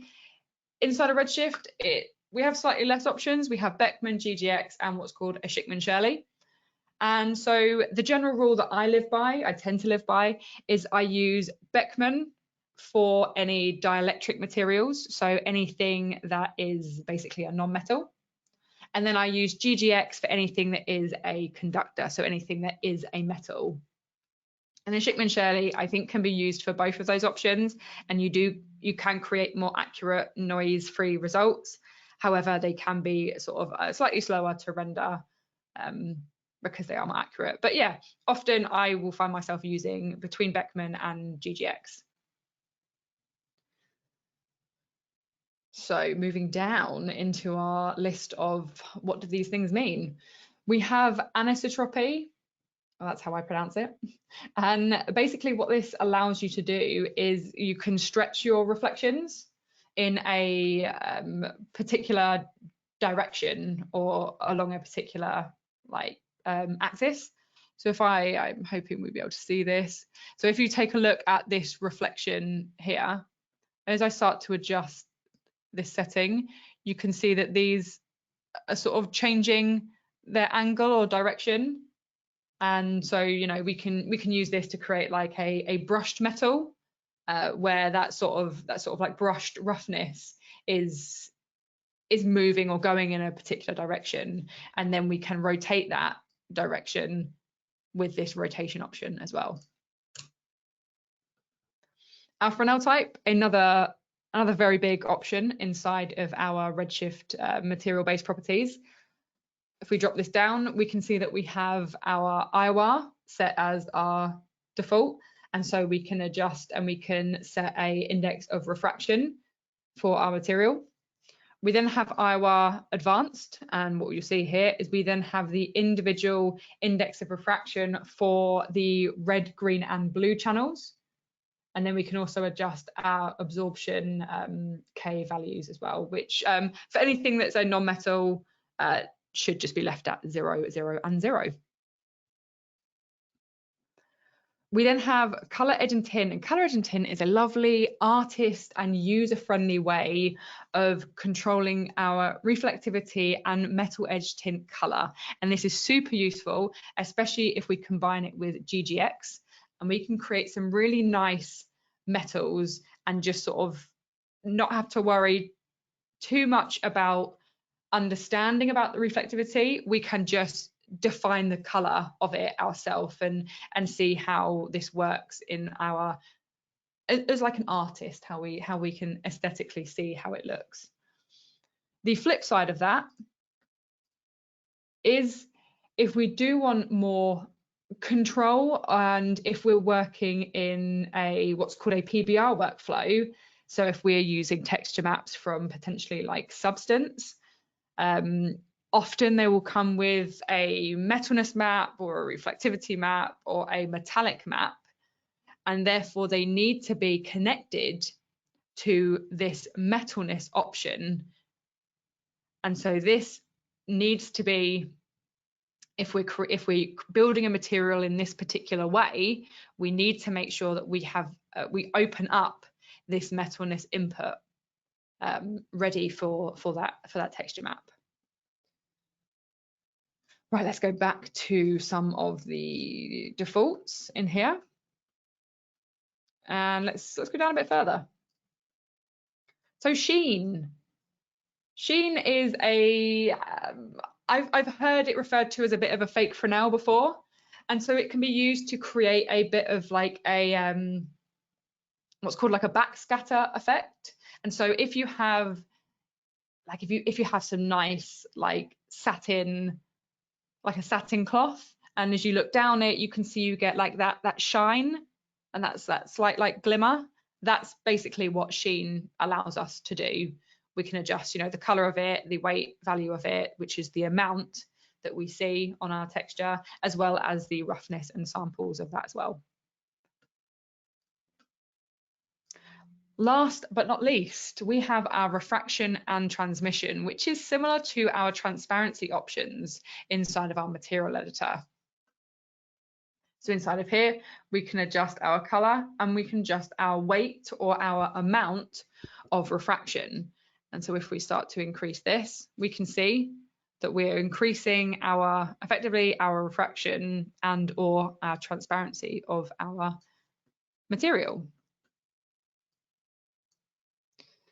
Our roughness and our IOR are grayed out, and that's because they are linked to our reflections. So what it's going to do, it's going to look at the roughness values and the IOR values inside of here, and it's going to take their information from that. If you wish to, you can uncheck it and you can adjust these settings inside of the refraction yourself. So Elly, is this where you would come to make like a colored glass, or is there a different way you would do that? Yes, yeah, so you can, I believe we can just tint our glass, yeah, by adjusting our color inside of here. And so the guys recently on the last Ask the Trainer, I say the guys, Jonas and Noseman did an entire hours Ask the Trainer on like refractive materials, and a lot of that was focused inside of Redshift, and they go into so much detail and the real kind of best practices and the mathematical side and the technical side of things, and about looking at, you know, light bounces and light rays and how many times it can pass through a refractive object. And so if you do want to know more about that kind of stuff, I definitely recommend heading over and taking a look at that, because yeah, they went through so much detail, and in so much detail, and a lot of it was focused on Redshift as well, and they sort of explained how these different settings apply when working with different materials. But yeah, if you just wanted like a nice simple, you know, colored glass in here, then yeah, up your refraction weight, adjust your color in here, and you can get that. Awesome, thanks, Elly. Cool, no worries. Moving down, we're nearly at the end of these settings. Dispersion. So dispersion basically is what happens as light rays hit your refractive object. The amount of dispersion we have will allow the red, green, and blue channels to effectively like separate inside of our material. And so if I enter we're talking like low values. If I enter like 0.02, we can see the inside of here, as the light kind of hits it, it's separating those channels. And we can even, let's go. So we're talking like really low values in here, and we can start to get this really like cool, like interesting result inside of there, based on based on the way that our light rays are being dispersed inside of our refractive material. Let me just put that back onto 0. Thin-walled is a lovely little checkbox. So if I check this on, and let's just sort of have a look a little bit closer inside of here. So basically we're getting this really nice, super thin refractive material, and the technical side of what's happening is as our light rays hit our refractive material, normally our light rays then bend, which is why we get that kind of, you know, like strange refraction. Whereas when we select thin-walled, what's happening is our light is just it's traveling straight through our surface and straight through our texture. We're not getting any bending, which is why we get none of that kind of strange deformation as we look through our glass object. And just below is subsurface. And so subsurface scattering is a very interesting topic inside of Redshift. It is definitely not something we're going to be covering over this workshop. However, in March, we are running, here's a little preview for everyone, we are running a Redshift demystifying post-production series, kind of hopping off the back of this workshop, and we're going to be diving into some slightly more intermediate and advanced topics, and so subsurface scattering will most likely be featured in there. So there's a little taster for what might be coming up next month. So those are the settings that we have inside of our base properties of our Redshift material. And finally, another little extra thing to show is inside of our overall tab. So we're not going to worry about these other options. We'll look at those next week. We have an emission option, and this is similar to our luminance. So actually, let me just go back. We don't want this to be refractive anymore, do we? Let's go back to there. So we can come into our overall, and we can define our emission color, and so this will be like sort of like our luminance color. Let's make it nice and bright red, and then we can start to up our emission weight, and as we see, we're now creating a luminant material or an emissive material. And as we can see, we're also getting that nice reflection and that light bouncing on the surface here. And then, you know, if we pull this all the way across, we get a value of 2. However, we can go much further inside of our emission weight, because this is sort of like our amount again. So we're not limited to a 0 to 1 value inside of here. Cool, right, so we've taken a look at our Redshift material. And so now let's take a look. Let's just throw some textures on here so we have something slightly nicer to look at, because I'm very aware that it's 22 and I want to get to some cool render things. Okay, let me just make this a little bit smaller so we can kind of see everything that's going on. Right, so let me delete that material. So we have our emissive material, which is this one here, this nice sort of like red one. And what I'm going to do, I'm actually going to assign it to this and maybe this. And so we'll take it off of this one here. So what's that one? Let's take it off of that one. Cool. So now let's make some other quick materials just by looking at this Redshift material node. So what we're going to do, we're going to come over to create Redshift and create any Redshift material. And I might even, how many textures do I want to make? I want to make one for the floor, then 2, 3, 4. Let's make 4. So I'm just going to command and click, and it's just going to duplicate that default Redshift material for me. And so this one here, I'm going to place on here, and maybe we go to like here. And then what I'm going to do, I'm going to select H so I can see everything. And let's just turn this into a nice shiny white plastic.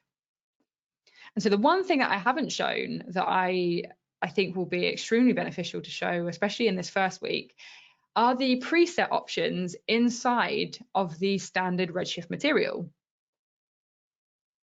So inside of my shader graph, so let's just come out a little bit.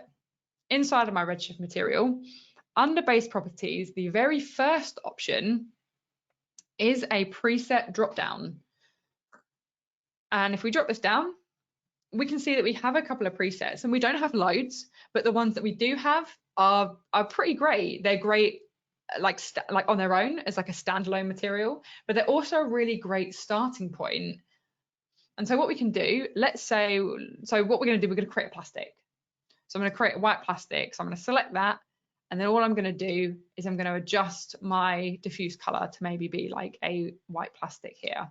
And then what it does is it updates all of our settings, mainly inside of our reflection, and it makes it suitable for a plastic material. And so I haven't had to worry about adjusting any of these. All I had to do was change the setting, change the diffuse color. And so now we can see we get this really nice glossy white looking material here.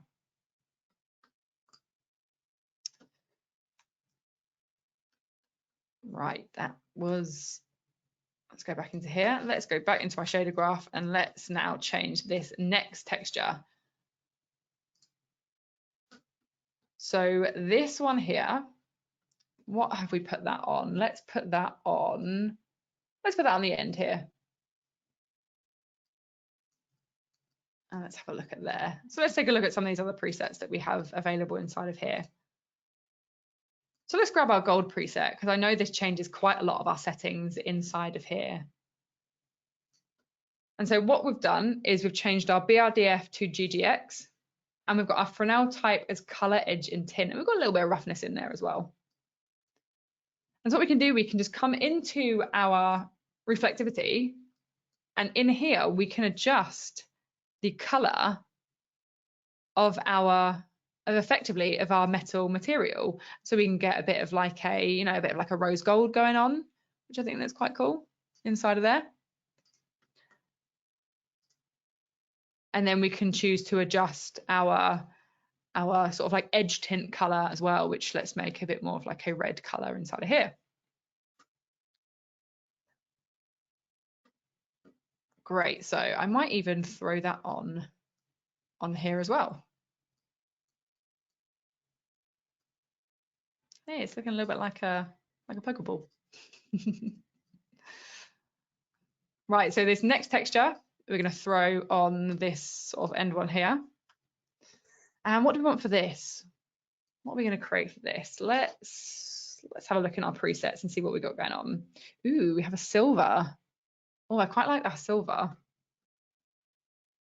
And so again, coming down, we can see the settings that it's changed. And I think the most interesting thing when we're learning Redshift and learning about our base properties of our material is when we select these presets, because it's updating these settings for us, we can begin to learn the types of parameters that we would need to change based on the types of materials that we are creating. And so this silver is, you know, a metal material. And so I know now if I want to create my own metal material that I'm probably going to want to change my BRDF to GGX, and then my Fresnel type for like ease of control, I'm going to want to change to color, edge and tint.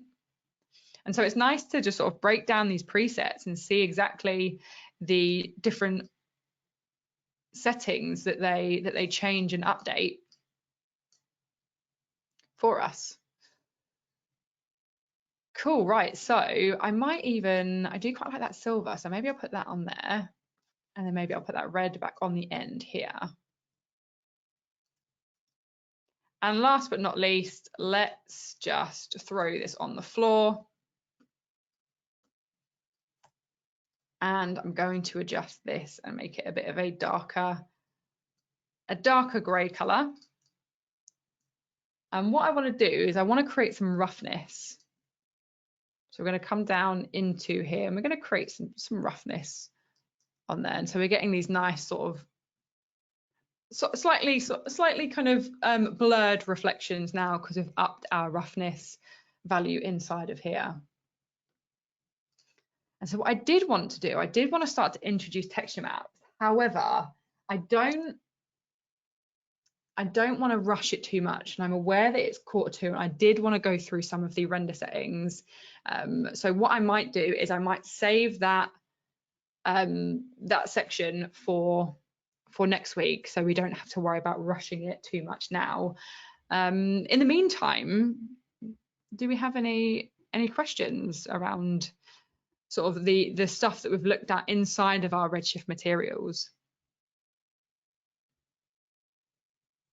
I think that we are pretty good. There's been a lot of questions about the defaults. Like, can you set up Cinema so that Redshift is like the default engine, and when you create new materials, it creates Redshift materials, etc. Is there any way to do that?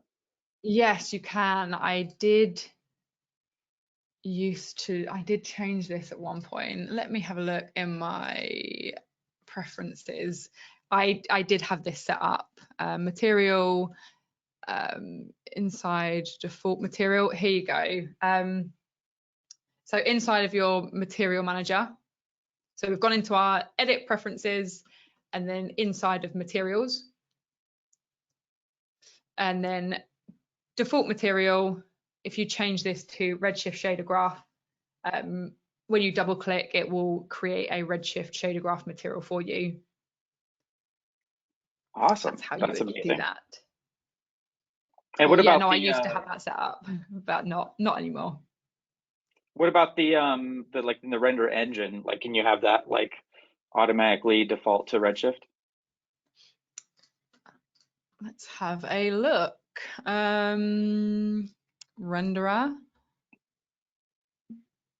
Redshift, can we set this to the default?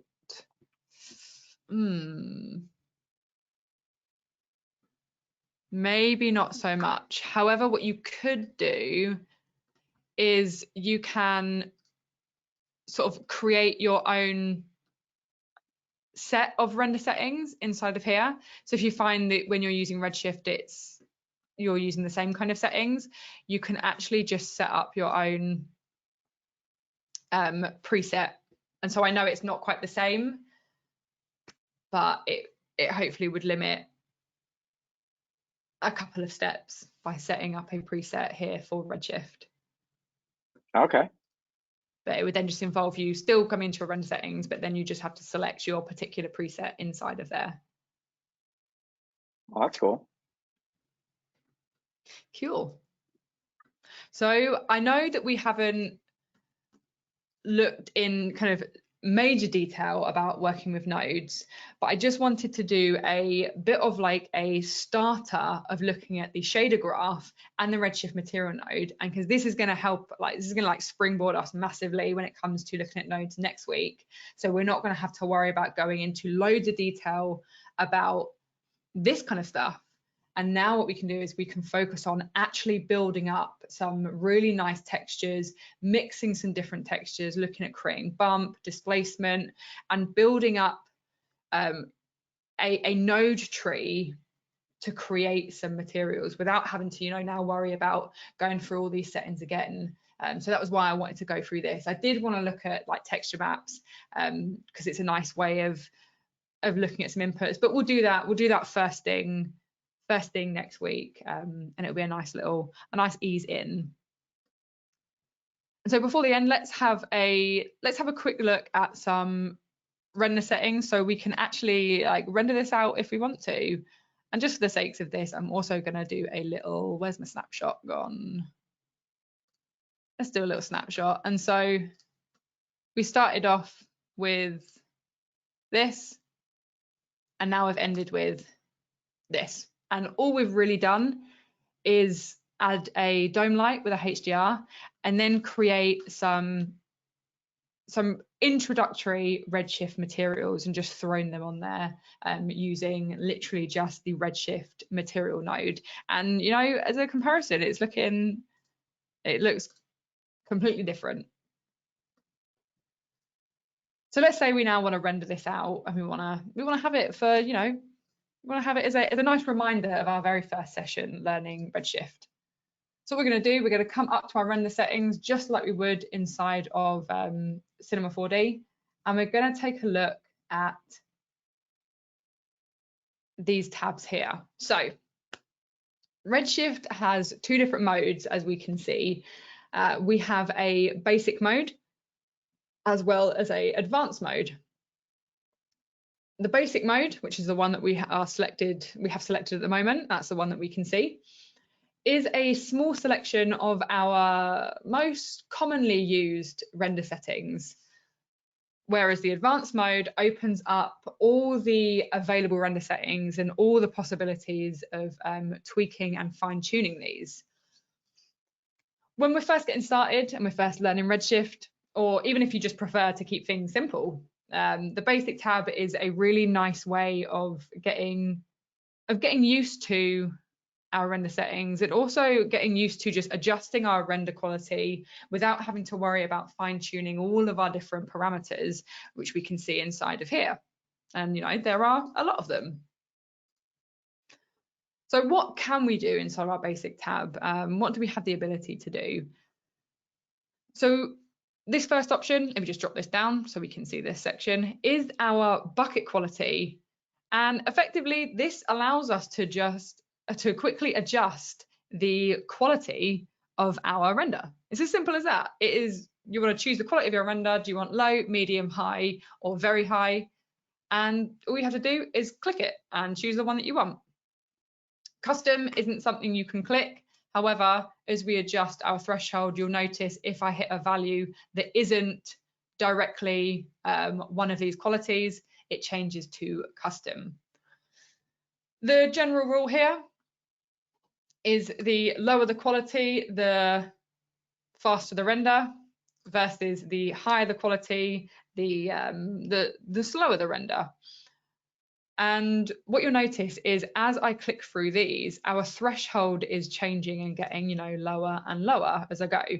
And this threshold refers to what we call unified sampling adaptive error threshold.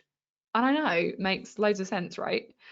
Basically, all this does is it controls the quality of our render. The lower threshold improves our quality of our render and reduces our noise, but at the cost of our render time, and vice versa.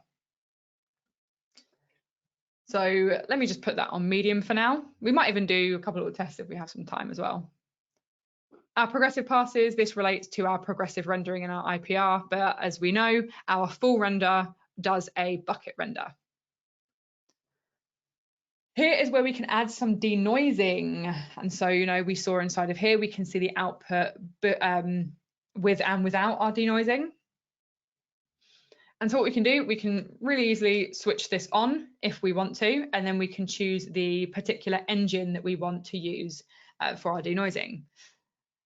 It's important to mention that denoising is not a miracle worker. It can only do so much. And it's nice to find a balance between our bucket quality and our denoising, because it can sometimes, so even though you get like maybe like a nicer or less noise looking render, it can actually reduce the base quality of your render. And my personal preference is I don't use denoising, but absolutely see what works for you. It is definitely scene specific. That is the biggest thing when it comes to render settings, whatever renderer you're using. You know, it depends whether it's just physical renderer or whether you're using Arnold or whether you're using Redshift. These settings will depend on the kind of scene you're creating. It will depend on the materials you have and the lighting that you have as well. My personal thing is I don't use denoising, but you know, by all means, there is no problem using it. I just find it slightly reduces the quality of my shots a little bit too much. We then have our motion blur, so you know we can switch on our motion blur if we have some lovely animation going on. We have motion blur steps. The general rule is the more steps mean our sort of trajectory of our animating objects will be more accurate, but more memory will be used. And then we can also control some of our deformation blur as well if we want to. By default, GI is switched on, and this is going to look at our GI settings inside of our advanced tab. And these are the defaults. So I haven't actually changed any of these. Our default primary is brute force. We have 4 bounces, and our secondary engine is IPC, which is Irradiance Point Cloud. And so our basic tab with GI switched on is taking that information. We're going to be diving deeper into the advanced tab and into global illumination and what those different engines and those bounces and those rays actually mean. But for now, this is a nice little switch on, switch off option inside of your basic tab. Finally, this last thing is our combined depths and our respective types below it, which is our GI, reflection, refraction. And what this means is what these numbers mean. It's how many times a ray can pass through an object until it is basically terminated. The higher the depth value, the more realistic our render results are going to be, again at the expense of some render time. So a lot of it is finding a nice balance between quality and time, depending on deadlines that we all have. Sometimes you might need to reduce the quality of your render to get it out on time, or sometimes you can afford to, like me, set it off overnight. And then the combined depth is it adds up all of these together, and if your combined depth is a lower value, which as mine is, it's going to cap those times that a ray can bounce or pass through an object. And then transparency depth is the same thing, how many times a ray can pass straight through an object. And so just quickly, for the sake of this, let's do a very quick render. So I'm not going to worry about saving it. I'm just going to set my quality to low, and I'm just going to set off my render. And you're going to see this is going to take a couple of seconds. There we go, 7 seconds. And just so we can do a quick little comparison between medium, I'm not going to do them all. I'm just going to do low and medium. So this is going to take a little bit longer. I reckon this will take maybe 30 seconds, maybe a little bit longer than that. But what I found when I first did a test between these two is medium tends to be pretty good. Like the improvement versus low and medium, I think is worth the additional time. So there we go, 24 seconds versus 7 seconds. And if we just sort of come in here, let me just have a look. So hopefully you guys can see, so this was the low quality render versus the medium, and it is such a massive difference, and at the expense of like not that much time. What was it, 7 seconds versus 24 seconds? It just proves that I think medium is quite a good way to go, because if we then did a render on high, it would take probably a few minutes for this shot. And so this is how we can start to use Redshift inside of Cinema 4D. We can start to get some of our renders done. Right, do we have, God, why, how is it for me 6 o'clock already? It goes way too quick. Even 2 hours goes too quickly. Do we have any questions before we do our final little kind of outro stuff? Yeah, we have like a million questions. I've never seen, in all the sessions that I've done in my years with Maxon, I've never seen so many questions ever. And I apologize to everyone. Like I'm just kind of like filtering of like what I can pass on to Elly, but I can't get to everyone's questions because a lot of people have questions about like, you know, my hardware setup and tech support stuff and like why is this happening and like those kind of things. So a couple questions though. Denoising, does that affect the render time significantly? Let's have a look. So yes, it will do. It will affect our render time. So let me just leave it on Atlas single, and let's do a little render. But I think the point is, and maybe you mentioned this already, but I think the point is that you render lower quality and then denoise. Yeah. As opposed to bumping up the quality. So it feels like, yeah, you might have a hit as opposed to not denoising, but then overall what you're doing is lowering the quality, and denoising would be so you're finding that nice gain. Balance. Yeah, definitely. You do find that nice balance sort of like between the two. So let's see what this looks like. So as we can see, it's a post process. So it's kind of like filtering over the top. So it's happening afterwards. Okay. And so let's sort of get right in here. So hopefully, like if you look, and this silver material is where you can really see it. So this is it with denoising, and this is it without. So I'm hoping that it's clear enough to maybe see through there. I can't see the difference. Hopefully other people can. Let me see if I can get right in. Let me get right in here. Yeah, over like a live broadcast, it's like, I know. Oh, okay. Yeah. I can see that. Can we see that? Cool. Yeah. So that's where you can see. So, you know, it's kind of like a filter applying over the top. And for this scene, it works pretty well. But you may find that it's not like, you know, that magical checkbox that makes everything look wonderful. But yeah, definitely you could lower the quality and then switch on that denoising dependent on how much time you have.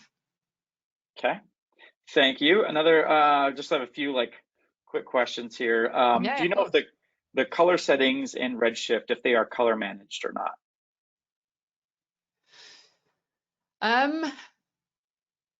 So color management wasn't really anything that I was going to get into over this workshop, but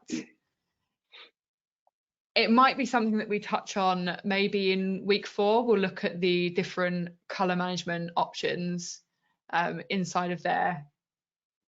So I think what we'll do, I think we'll definitely, because that's quite a big topic that I wouldn't want to just sort of gloss over now. But we'll have a look at the different kind of like the OCIO color options maybe in week 4, because it's a bit more of a progressed topic. Okay.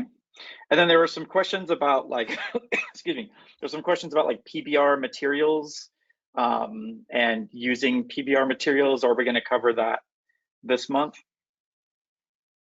Yeah, so we'll be looking at using the PBR workflow, which is going to be a topic next week when we dive into node materials. So if that's, I imagine people create their materials potentially, you know, inside of the reflectance channel, That's where you create your diffuse, you create your roughness. And so we can use a similar PBR workflow and use like texture maps inside of Redshift. So we'll definitely be covering that. That'll be a big part of next week. Very cool. And the last thing is just like actually a comment that someone made that I thought was like really brilliant, is that you could actually set up like a blank, just like a naked C4D file, and then set up your render settings and your defaults as is. So you could set up like your render engine to be Redshift and all those kind of things, and then use that as kind of like the template from which you start all of your future projects. I thought that was pretty brilliant. Oh yeah, that's cool. Yeah, that's what you definitely could do. And you could save it as like an asset in the asset database as well, as a kind of pre-set up scene, which could always be taking it to another level. Handy. Nice. Always bringing it back to the asset browser. Nice. Cool. So let me just switch my camera back on so I can. Hey everyone. Let's do a little. So sorry, I'm aware that we're slightly overrunning, but you know, even 2 hours isn't enough time for me to, to get through everything. Let me just grab my keynote. So yeah, first of all, thank you so much for your questions, and thank you so much, Chad, for being the voice of everyone and being someone for me to interact with and talk to throughout these 2 hours. My pleasure. It's been so illuminating. It's so great, Elly. This is incredible. It has been a lot of fun. I hope people have enjoyed it. Like, I know it's not been like super practical, and that's because we want to know this base information ready to start creating some really nice, cool looking stuff over these next 3 weeks. And believe me, we absolutely will be. And so we've already kind of touched on what we're going to be doing next week, when we're going to be diving into node materials. So we're going to look at, the first 3 we've kind of already looked at, sort of working with nodes, the Redshift shader graph, we had a look at that, as well as the C4D material editor versus the Redshift shader graph. But we're going to be diving in so much deeper. We're going to be looking at the essential nodes, and when I say essential, it's the ones that you will probably most commonly and most frequently be wanting to use. Then we're going to be looking at working with texture maps, so in regards to like a PBR workflow, we're going to be working with those, and the Redshift object tag, which is where we can start to do some crazy stuff in like with tessellation and displacement. And if you want to check out the project file for that prior to next Wednesday's session, then by all means check out the Dropbox. It is just the how RS node materials, and we have an empty file which has some of the geometry in and I think some lighting, but it's got no textures. And we have a final version which has all of the lovely textures in, which you can have and you can break down and you can adjust as much as you want. And so thank you everyone for being, and thank you to everyone who is still on here as well. There is a lot of you, and I'm so excited that so many of you have been on this live with us today, with me and Chad. And I'm looking forward to the next few sessions, and I'm just, yeah, I can't wait to get into it, and I can't wait to kind of be on this journey with you guys. And as always, if you've been part of any of our hands-on sessions before, we have our own hashtag. We have our hashtag #HowMaxon. And so if you're active on any socials, then let us know, tag #HowMaxon, and it'll be really cool for us to be seeing what you guys are creating inside of Cinema 4D, inside of Redshift, inside of whatever. It doesn't need to even be related to this course. I just like to see what everyone's making because it's super fun and it's cool. So I guess with that we can end it there. But it has been a pleasure. It's been a pleasure, Chad, having you on here with me, and I can't wait for you being part of this whole workshop with everyone else. Thanks, Elly. It's been great to be here, and I'm looking forward to next week. It's gonna be awesome. Cool, sounds good. Well, everyone, thanks again for being here. Thanks to anyone who is watching and catching up on YouTube. We really appreciate it. And I hope you'll have a great week, and I'll see you next Wednesday. See you next week, everybody. Bye, Take care. everyone.